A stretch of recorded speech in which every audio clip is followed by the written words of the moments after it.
This is InvestTalk, independent thinking, shared success. Justin Klein and Steve Peasley stand ready to take your finance and investment questions and share their unbiased answers.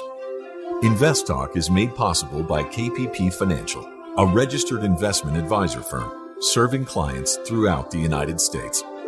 The clarity for your path forward starts now. Here is KPP Chief Executive Officer, Financial Advisor, Justin Klein. Good afternoon, fellow investors, and welcome back to InvestTalk. This is our Wednesday, August 31st, 2022 edition, and I'm Justin Klein, and I'm excited for this hour with you.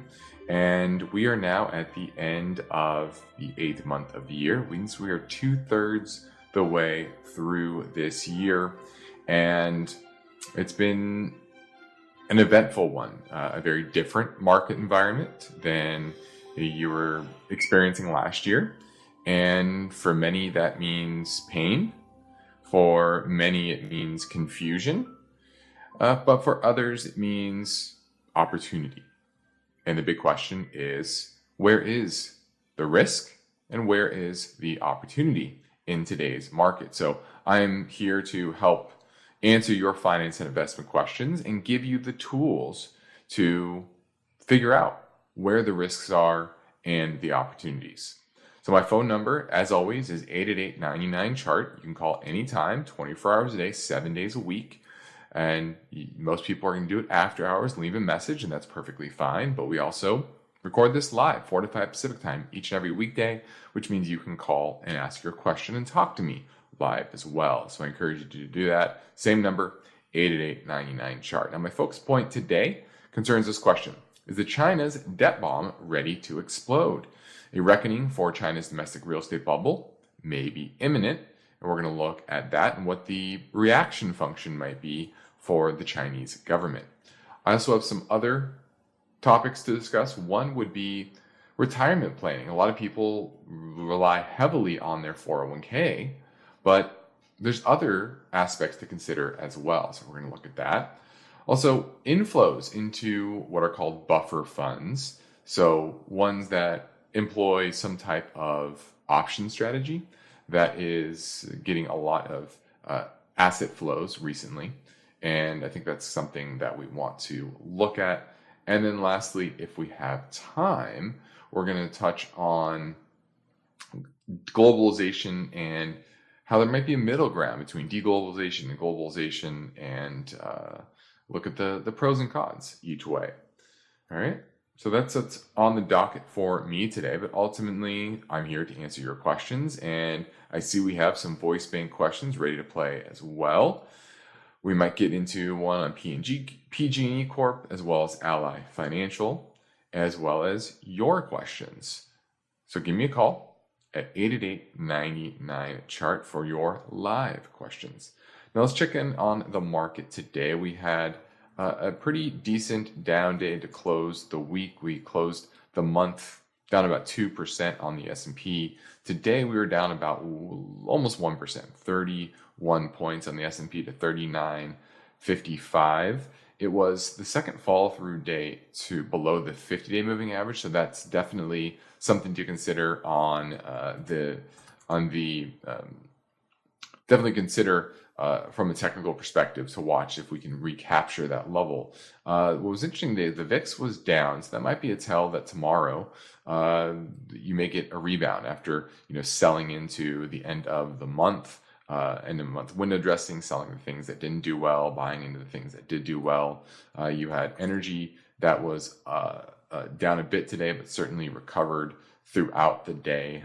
So you had a bit of a reversal on a lot of those names, down big in the morning and recovered. You had the 10-year. The 10-year was up about 2 basis points, so pushing up to that 3.2% rate, which would be near the highs, the first kind of resistance point that we saw in the month of May. That's kind of started this really choppy period between early May and now the end of August. And so, the big question, are we going to get a breakout? Now, we do have tomorrow some important data points. Today we had the ADP jobs number, which certainly disappointed. It came in around 100 and I believe it was 128,000 jobs, where economists were expecting over 300,000 jobs. So that was the third consecutive month of deceleration in job creation. But the more important figure that comes out tomorrow will be the ISM manufacturing number, not just the index, but the prices paid index, which is often a leading indicator. And then Tuesday will be, I think, an even more important one, which will be the services PMI number that also includes the prices paid index, which is very correlated with the CPI. So when everyone focuses on the CPI, which is closer to mid-month, but these ISM figures are good proxies for what you should expect from the CPI number, which will feed into Fed policy when they do meet in the month of September. So that's the one I'll be watching tomorrow to see if we get more fall through the downside, because we are seeing a large pullback in the CPI prices paid indices on both the manufacturing and the services one. Tomorrow is important, but once again, services on Tuesday will be even more important. So that was the market today, definitely into some support, but we're waiting on some big economic figures through between now and next Tuesday. We also have Friday, we have the jobs number, and that will be vital as well. Now let's get to our first caller question now, a live call from Sam in San Francisco, wants to talk about Amazon. Yeah. Hi, Justin. Thanks for taking my call. Mm-hmm. I'd like to know the entry point into Amazon. I definitely think it's lower. Amazon is a name that's supposed to make 10 cents a share this year and $2.30 next year. Talking about 50 plus forward-looking multiple. Certainly during the era of globalization and cheap goods and goods that easily flowed and cheap transportation costs or energy costs, think of gas to deliver all their products, they did very well. But in an inflationary world, they're struggling in a big way, especially when you're promising Amazon Prime members 2-day delivery. That is becoming more and more expensive, and that's been eating into their profits. Revenues last quarter were up 7% year over year, but they've lost money the last 2 quarters. So I'm not touching this probably until $70 per share. So low 70s, I would think about it, but now it's at 126. So I'm holding off on Amazon. Thanks for the call. Now we're heading into a break, and I welcome your finance and investment questions right now. No question is too simple or too complex. You set the agenda, so give InvestTalk a call at 888-99-CHART.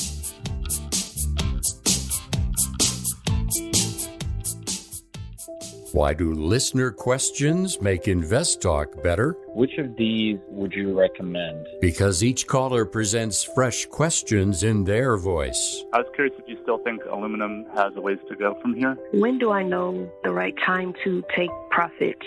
Should I be looking for an exit? Should I be holding here? And listeners instinctively realize that InvestTalk uniquely offers a welcome dose of investing satisfaction. I think you have a terrific show, and I've learned a whole lot. Hey guys, love your show. I've been listening for several years now, and I've learned a lot. Justin Klein and Steve Peasley understand what investors need and want. I would look at it from a tax perspective. If there's no tax implications, move on, find better ways to use that money. I'm going with the odds. I think a half position now would at least get you in it and get you watching it so you won't lose track of it. Don't forget to call InvestTalk, 888-99-CHART.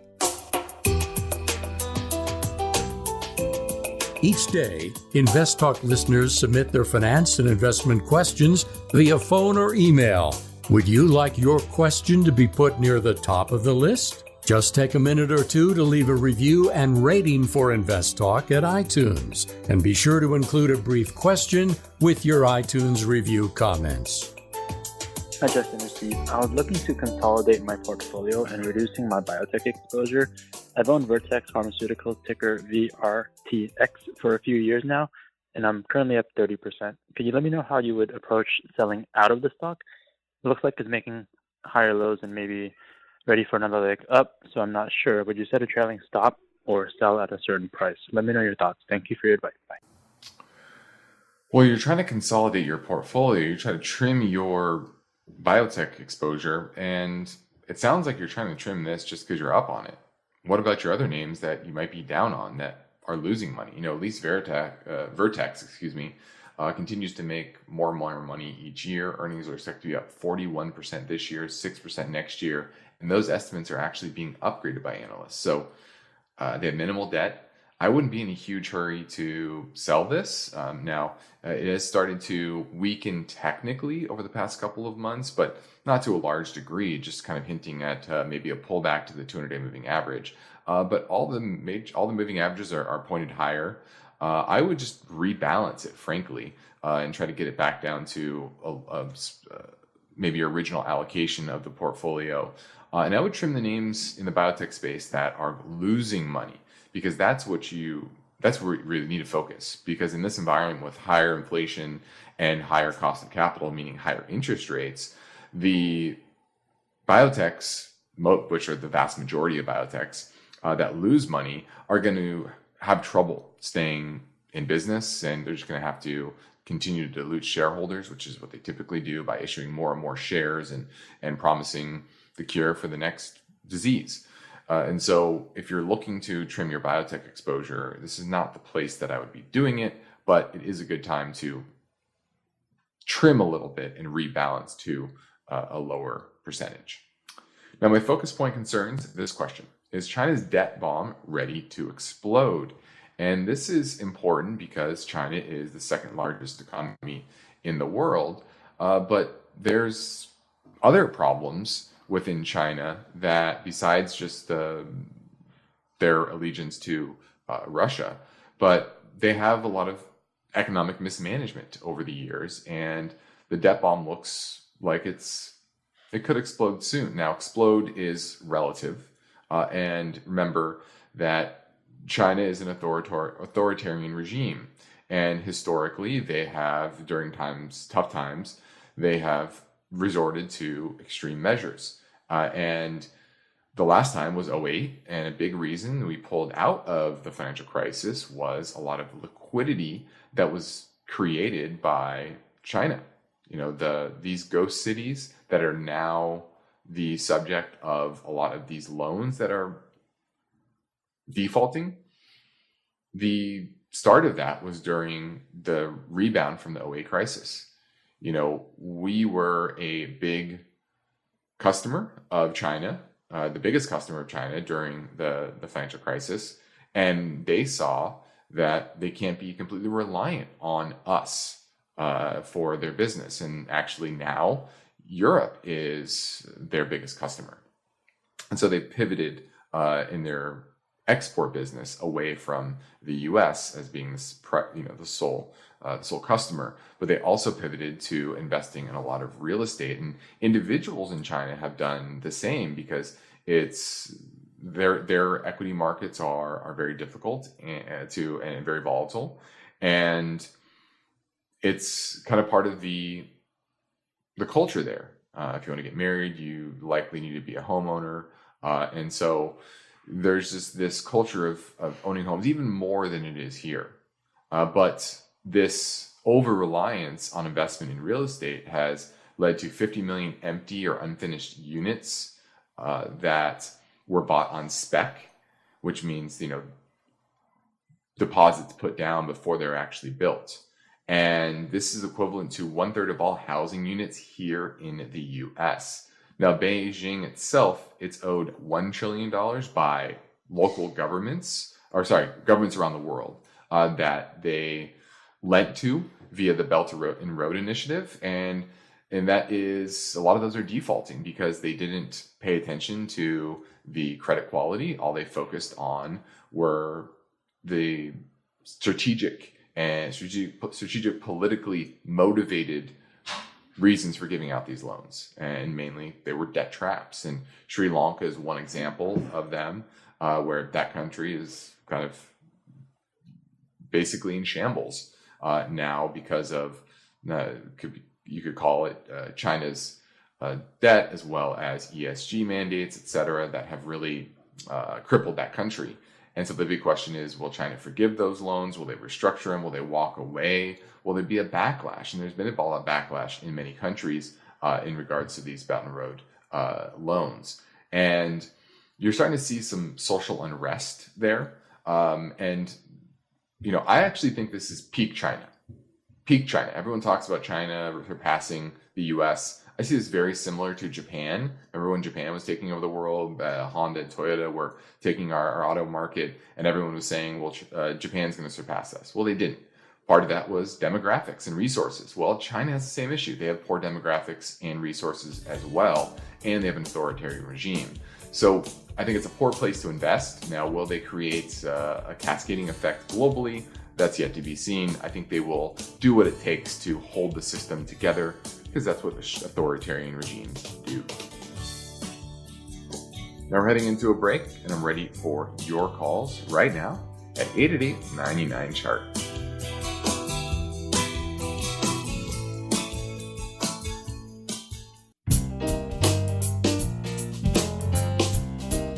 One of the most rewarding things I do each weekday is host the InvestTalk podcast.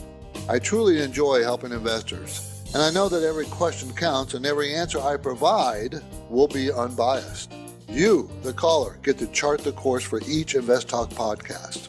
Call with your questions anytime, day or night, 888-99-CHART.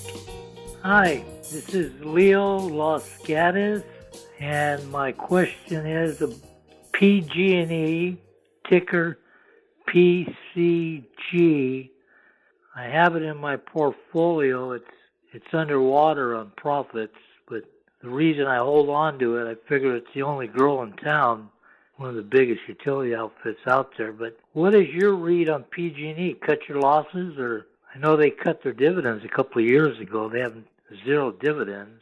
But should I just hold on to it, which I've been doing, and waiting for her to come back? And if you can give me some opinion on that, I appreciate it. Thank you very much. All right, this is PG&E. This is one of the largest utilities, especially here in California. And they had some issues with wildfires, and that's been hanging over their head. They actually emerged from bankruptcy in July of 2020. And that's the big issue here, is that the California laws haven't really changed around the liability on the utilities for these wildfires. And the big question is, are they really to blame?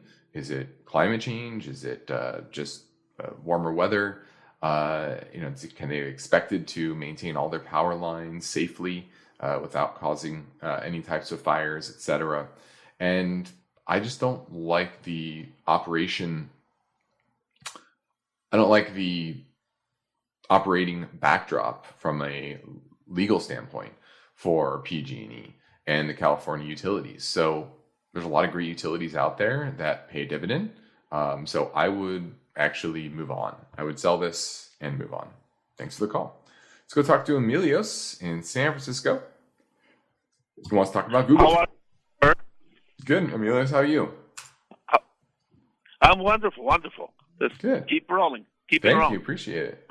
Yeah, I wanted to ask you. If you feel Google is a good time to buy. What you feel is a good entry point. I definitely think it's lower. Google's in the crosshairs of a slowing economy, and the last time we had an economy slowing to this degree, we were in the midst of a financial crisis, but online advertising was only 8% of all ad spending back in 2008. Now it's 60%. And so it's going to be much more tied to the economic cycle. And you're already seeing that with earnings down 1% year over year last quarter.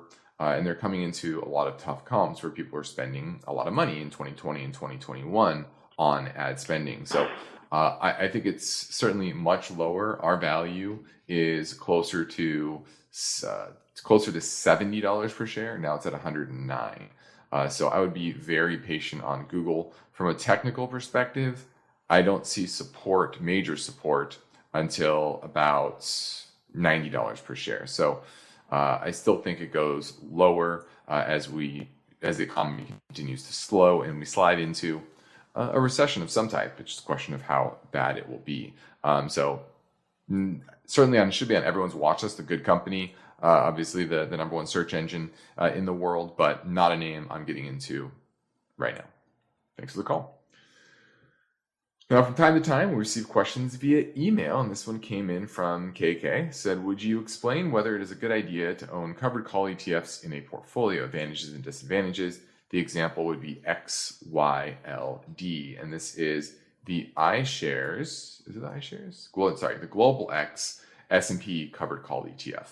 And let me go over covered calls because we run a covered call strategy, and covered calls are long-term. If you execute it correctly, you tend to boost returns and lower volatility. So would I say that a covered call strategy is a good strategy to own if you're trying to have a little bit less risk than the overall market? I would say yes. Now, is it going to buffer you completely if the market sinks dramatically? No, it will not. Okay, so don't expect it to be your savior and go up when the market's going down. No, what it's going to be is a lower risk way, not a low risk way, a lower risk way of participating in that particular index. And various ETFs, covered call ETFs, track different indices. This one just happens to track the most popular, which is the S&P 500. Ultimately, though, you need to understand that you want to own the underlying assets, so the S&P in this case. And if you're comfortable owning the underlying assets, then I think this is fine. Now, how we do it is we have a value-based approach. We're buying only dividend-paying stocks, and then we're bringing in more income by selling and rolling calls each and every month. And so that's a way to continually bring in income to the portfolio and still have the underlying asset that we have confidence in and are likely to outperform. And so that's the way to think about these. Are they fine to own? Yes. Long-term, they're probably a better risk-adjusted return than just the index itself. Thanks for the call. Now, on the next InvestTalk, the story behind this headline. Despite recession fears, most 401k investors haven't changed their portfolios. And this is according to Fidelity Investment Report. Only 5% of 401ks and 403b investors shifted their asset allocation during the second quarter of 2022. That story tomorrow, but for now, I'm Justin Klein, and we're going to take your questions live at 888-99-CHART. Take a guess. How many job seekers do you think visit LinkedIn every week? The answer is 40 million. As anyone who has ever had to search for excellent job candidates can tell you, finding the right job seeker can be a daunting task. That's why you will appreciate the power of LinkedIn. Create a free job post in minutes on LinkedIn Jobs to reach your network and beyond, to the world's largest professional network of over 810 million people. Then, add your job and the purple #hiring frame to your LinkedIn profile to spread the word that you're hiring so your network can help you find the right people to hire. Simple tools like screening questions make it easy to focus on candidates with just the right skills and experience, so you can quickly prioritize who you'd like to interview and hire. It's why small businesses rate LinkedIn Jobs #1 in delivering quality hires versus leading competitors. LinkedIn Jobs helps you find the candidates you want to talk to faster. Did you know every week, nearly 40 million job seekers visit LinkedIn? Post your job for free at linkedin.com/invest. That's linkedin.com/invest to post your job for free. Terms and conditions apply. With Vanguard Advice, no matter what your retirement goals are, they can help you get there and enjoy it for years to come. The financial journey is all yours, but you never have to take it alone. That's the value of ownership. Visit Vanguard.com and explore Vanguard Advice. All investing is subject to risk. Fund shareholders own the funds that own Vanguard. Services are provided by Vanguard Advisors, Inc., a registered investment advisor. You are listening to InvestTalk. Every Friday on the program and the podcast, Steve Peasley shares highlights from the newest edition of the KPP Premium Newsletter. Listen Fridays to InvestTalk. And now, Steve and Justin welcome your calls and questions. 888-99-CHART.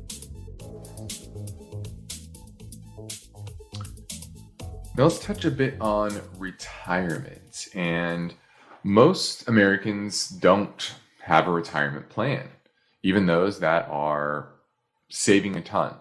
And when I say retirement plan, I don't just mean laying out the numbers. That's something we do for clients, is looking at full assets and liabilities, cash flows, income and expenses. All of those things go into modeling out a retirement plan when it comes to the dollars and cents. And that certainly is important to lay out and understand. But building a nest egg might be essential, but isn't the only thing that comes with mapping out your post-career decades. And new retirees who neglect to plan often flounder with structure of their semi-careers post-retirement, unsure how to fill their days, and they lose social connections that they had when they were working, and the things that they thought might fulfill them oftentimes don't. And it takes about 2 years typically to settle into retirement, and among those who have been retired for less than 2 years, 46% struggle to find their new purpose. And among the challenges they face, 36% said they mentioned the difficulty in learning how to organize their time. 27% said they felt out of sync with their unretired partners or friends. And there's some ways that you can kind of preempt some of these problems that new retirees get into. And there's three. One is to experiment. The first year, think of the first year as a gap year, and use the time to explore new hobbies, take some courses, experiment with your schedule, what time you go to bed, what time you get up, what time you eat, etc. And use these initial months to talk with former colleagues, conduct interviews with nonprofits if you want to volunteer your time, reconnect with old friends, and take that vacation that you've been wanting to. So all those things can really help you explore and find that next purpose for you. And what you find fulfilling could surprise you, maybe very different than what you thought going in. And also be patient. Okay, give leeway. Don't think that you need to find your groove right away. Like I said, it usually takes a couple of years. Another thing that a lot of retirees get sucked into is they don't set boundaries for the people that are relying on them in retirement. So oftentimes they might go work part-time for their company as a consultant or to get new employees up to speed or whatever, and they promise to work a set number of hours a week or a month, but that often grows. And so making sure that type of situation doesn't delay your retirement. Another is grandkids, where their kids might expect them to spend more time with the grandkids, watch the grandkids when their kids are off to work. But that can often just override all the other things that you might want to do in retirement. And so make sure that you are clear with those type of obligations that you do sign up for, and make sure they don't grow to become all-encompassing and prevent other more fruitful things for you to do. And then lastly was fight boredom. And a lot of people deal with this, and you gain time and freedom, but you lose routine, identity, and mental stimulus in retirement often. And golf for a lot of people is one thing, but whatever that is, it oftentimes becomes a job as opposed to something you truly enjoy. And so you want to consider what would cause you to have no regrets about how you spend your valuable time. So don't get sucked into anything, and be aware of the risks of seeking support before you can get into a healthy groove. Asking for help is not a bad thing. Trying to figure it out, it might need a help from a colleague, a friend, a family member, etc., and work on building an ideal life for your retirement before you get there, so you can ease the adjustment and make sure you have friends to socialize outside of the workplace, as well as stay involved in the community, go to events before you actually do retire. And all those things can ease the burden once you do retire. And so I thought that was always interesting to touch on, because we do touch on the financial, the qualitative aspect of finances and your life. The quantitative is what we talk about, right? That's what investing is. But the qualitative is the quality of life that you are living in a retirement that is often under discussed. Now let's keep things moving. Here comes another InvestTalk question from 888-99 chart. Hey, Steve or Justin. I was hoping you could take a look at Ally Financial, ALLY. Came up as an alert on one of the resources I use. It's in the regional bank sector, which I know you guys have talked about in the past. I was just looking to see if this is a regional bank that you like, and if you do, if it's a buy or a good entry point. Thanks, and looking forward to your answer on the podcast. All right, this is a great example of how you don't just go based on some category that some software puts it under. And I don't know which one you were looking at, but this is definitely not a regional bank. This is a financial service company, but it is mainly focused on automotive dealers and retail customers, so auto financing. And so it's not a regional bank, it's what we call specialty finance. So remember, always do that. Just because the name says one thing or some software puts it in a category, make sure you understand the business so you know what you're dealing with, and don't, once again, rely on those. So this is a company that's in a downtrend, and this is, I think, going much, much lower. Earnings last year were $8.22, expected to be down 11% this year and 5% next year. The auto market is the subprime of this cycle. Now, it's not nearly as large as subprime, but the egregious lending practices in that space allowed massive loan origination and helped auto lenders and auto companies sell a lot of cars. But that's all shifting, and the fact that the value of used cars is now in decline after being so high for so long, that means the collateral that backs these loans is also in decline. So this is trending lower, and I think this is probably a great short more than anything. They do pay a dividend, so you have to pay that dividend if you short the stock. So I wouldn't necessarily say you should short it, but absolutely do not buy this. This is in a strong downtrend and looks to go much, much lower. So anything in the auto lending space, I would absolutely pass on. Thanks for the call. Now, we're more than halfway through the third quarter, and Labor Day is coming up on Monday, and there's no denying that the investment environment has evolved over the past year as we enter a more inflationary regime and tighter monetary policy. And the reality of the situation is that most investors are unprepared. Either they only dealt with the market for a short period of time, or they don't have the time or expertise or data or discipline to make good investment decisions. So the question is, do you? And so I think it's time to make you aware of some of the benefits of working with myself and Steve Peasley at our company, KPP Financial, based in Irvine, California, which is just south of LA in Orange County. And that's where we practice parallel investing, which means we invest right alongside our clients, and we provide unbiased guidance both on and off air. So I encourage you to reach out take advantage of our free portfolio view assessment via telephone or GoToMeeting. You can send us a message through investtalk.com or call our KPP Financial office at 800-557-5461.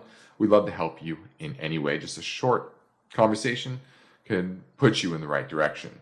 And the sooner you contact us, the sooner we can help get your portfolio optimized. Now, next up, we will play another listener question. Remember, when you call in with your question, you set the agenda. So hang on. Why do listener questions make InvestTalk better? Which of these would you recommend? Because each caller presents fresh questions in their voice. When do I know the right time to take profits? And listeners instinctively realize that InvestTalk uniquely offers a welcome dose of investing satisfaction. I think you have a terrific show, and I've learned a whole lot. So don't forget to call InvestTalk.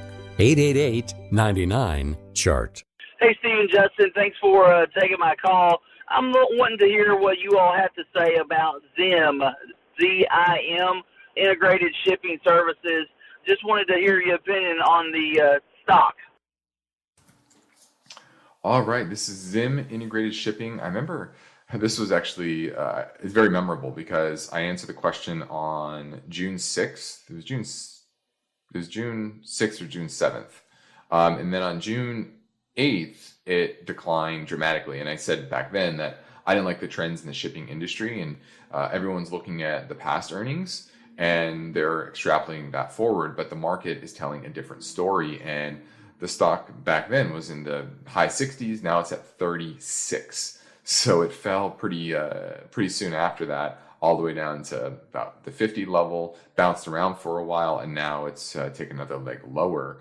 And earnings are expected to drop 66% next year to $14.39 and continue to go down.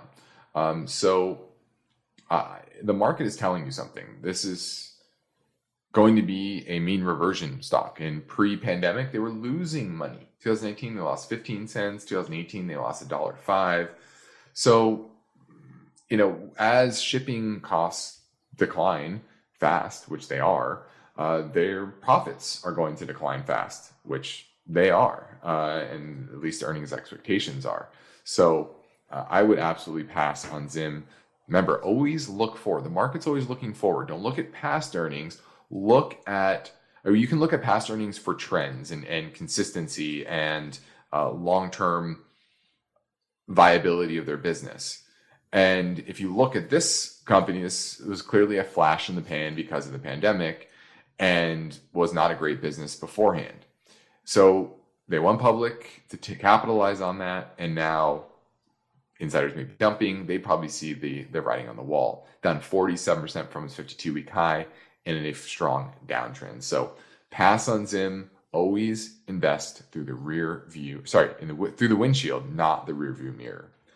Thanks for the call. Now let's touch on buffer funds. And this is interesting because it just shows you how often investors just chase the latest story and the latest ETF fad. And Innovator ETF is one of the ones that are launching a lot of these buffer ETFs. And record amounts are flowing into these type of funds. $6 billion in inflows this year, doubling last year's record inflows of $3 billion. And what they typically do is they will hedge on the downside. They're using options to hedge losses, but they also sell calls and they cap the gains. And that's really the main issues here, is that the strategies are built to have less risk in the overall market, and that's certainly good. But long term, that capping of the gains is what's going to hold back these funds. And in addition, they're using a lot of options to create these strategies, which means that they're not collecting the dividends either, which is a large percentage of the returns long term for the S&P or stocks in general. And the largest of the three funds, the JP Morgan Hedged Equity Fund, it closed to new investors in March of last year because of a surge of inflows. But in option trading funds, the Morningstar category that encompasses both hedged equity and buffer funds have grown to $56 billion from $16 billion in just 4 years. Now, the U.S. equity buffer ETF from Innovator Capital, one of the top in the space, is only down about 5.7% this year. but that's with a caveat. The fund fell about 11% through the first half, when the SP was down 23%. So it did a lot better. But during the rebound, it was the S&P rallied 11%, and this only rallied 6.8%. And so these buffer funds are interesting. And a lot of people are saying, okay, they're outperforming the market over a short period of time. It just shows you how people view these things. Oh, I want an index, but I want some protection on the downside. Here is a way to get that. And that story works well in the short term when you're in a rough market. But in normal market conditions, it's going to severely drag on your overall returns. And if you look at the fees that they're charging, the Innovator Fund charges 79 basis points. The average managed equity mutual fund charges 68 basis points. So it's even more expensive than those more active choices. Now, this just goes to show you that people are always going to chase the latest fad, and that's the latest fad, and don't get caught up in it as a great long-term investment. Now, this is InvestTalk. It's Wednesday, only 2 more trading days before the holiday. I'm Justin Klein, and we have one goal here, is to help you achieve your own version of financial freedom, and our work continues after this final break. So if you're going to call, you want to do that right now at 888-99-CHART.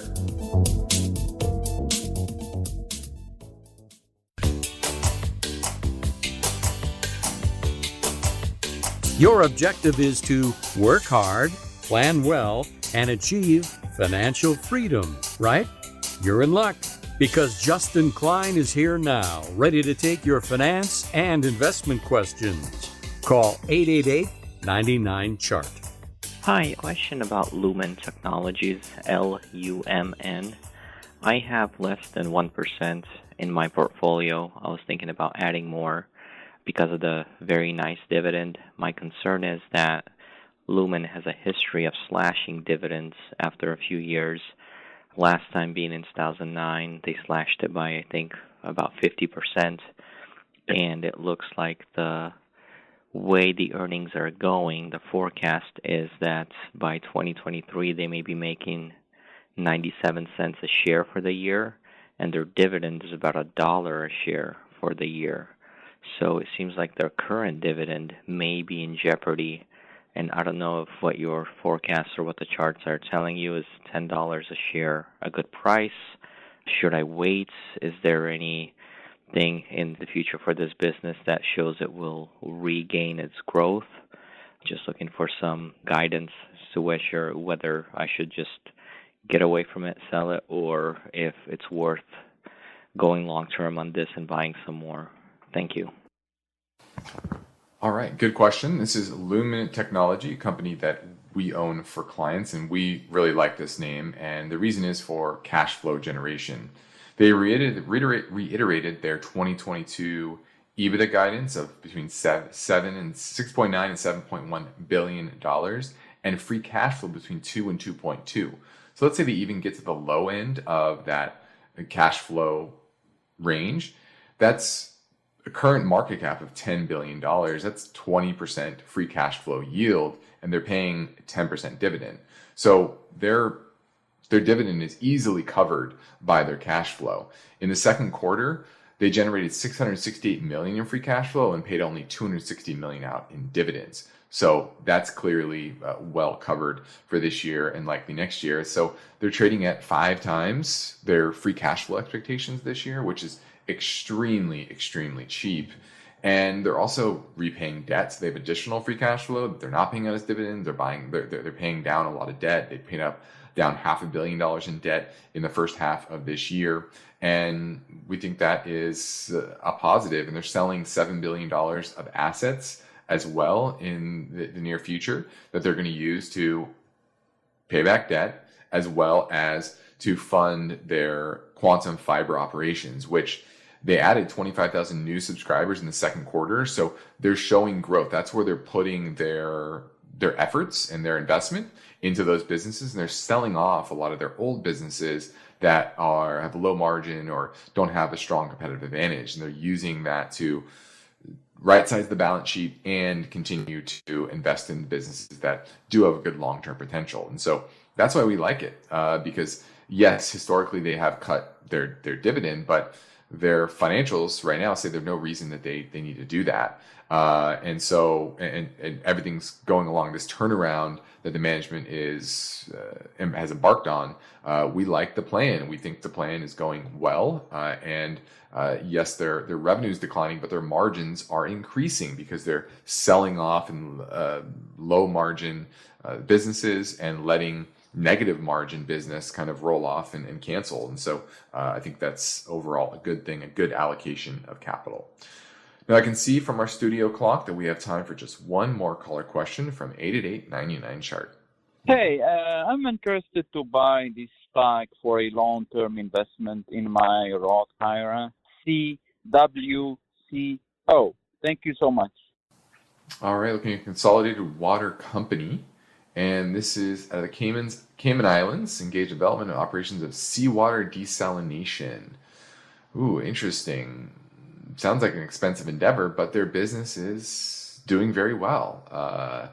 It's in a strong uptrend. Earnings this year expect to be up 217%, and then 26% next year. Yields about 2.1%. The chart though is the momentum does look like it's ready for a pause. So I would probably buy this on a pullback to the 100-day moving average. Right now, that's in the $13.50 range. So $14, that's where I would probably pick up Consolidated Water. I do think it is on a nice trajectory. It's very small, very risky, but good long-term profitability. So I'm going to give a thumbs up on Consolidated Water, but on a pullback to about 14. Thanks for the call. Well, I think that does it. I'm Justin Klein. This completes another InvestTalk program. Steve Peasley and I thank you for listening, and we encourage you to tell your friends and family about our free podcast downloads, which you can find anytime at iTunes, Spotify, Google Play, and be sure to rate and review. And as official, the InvestTalk downloads count has now crossed the 44.8 million mark, thanks to you. Independent thinking, shared success. This is InvestTalk. Good night. InvestTalk is a trademark of KPP Financial. Because of the nature of the interactive dialogue inherent in the format of this program, it's important for the listener to understand that not all comments made will apply to them. Specifically, nothing said shall be taken to be investment advice, or shall statements on this program be considered an offer to buy or sell security. Because such advice is rendered solely on an individual basis and at times will require that the investor review a prospectus before investing.